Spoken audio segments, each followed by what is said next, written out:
C'était 2 journées déjà fantastiques, avec une première femme quand même présidente du CECA. On a beaucoup parlé des émotions et des émotions dans l'entreprise.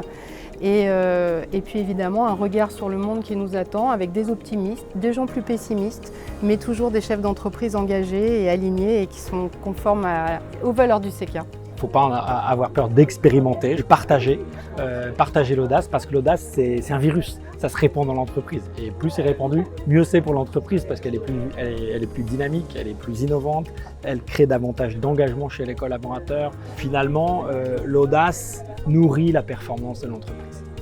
Il est indispensable que les acteurs économiques, en particulier ceux qui dirigent les organisations, soient dans une logique d'audace. L'audace n'est pas un mot forcément positif. Le bandit peut être audacieux, le barbare peut être audacieux. Et donc une éthique de l'audace, c'est avoir une boussole pour comprendre quand je dois faire preuve d'audace. Il faut vivre chaque jour comme si c'était le dernier, mais ça veut dire aussi qu'il ne faut pas avoir peur chaque jour de prendre des risques. Des femmes intéressantes, puissantes qui sont intervenues, et notamment Claire Aupert, qui a été une violoncelliste et qui travaille avec des malades et qui est absolument subjugante et qui évidemment nous parle beaucoup de l'audace parce qu'elle parle à l'âme. Chaque artiste qui joue, que ce soit pour lui ou pour les autres, est toujours atteint dans ses profondeurs, je pense, au moment de jouer.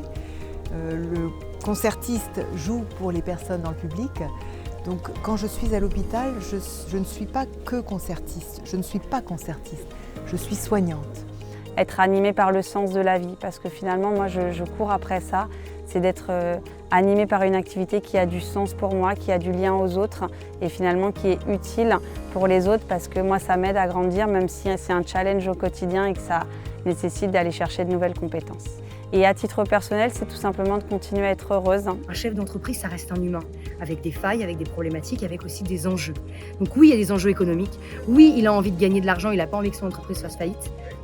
Mais surtout, la chose la plus importante à mes yeux, c'est qu'ils se réveillent le matin et qu'ils se demandent pourquoi ils font les choses. Pourquoi ils font ces métiers-là. Alors la 29e édition, c'est jeudi 24 et vendredi 25 août 2023. Évidemment, on aura du beau temps forcément, puisqu'on a cette chance-là chaque année, et avec des intervenants formidables aussi.